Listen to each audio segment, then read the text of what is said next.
Welcome to divine news. నేను నీలిమా. ఇక details చూస్తే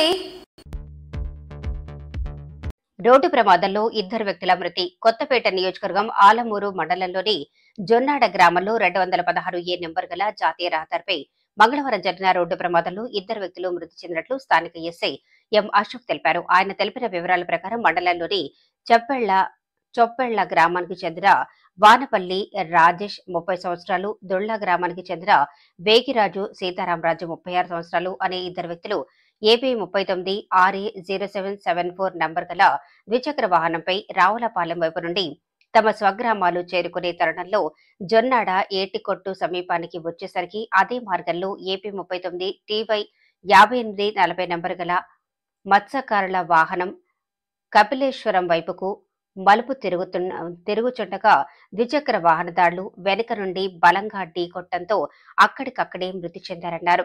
మృతదేహాలను పోస్టుమార్టం నిమిత్తం మండపేట ఏరియా ఆసుపత్రికి తరలించి కుటుంబ సభ్యులు ఫిర్యాదు మేరకు కేసు నమోదు చేసి దర్యాప్తు చేస్తున్నట్లు ఎస్ఐ తెలిపారు.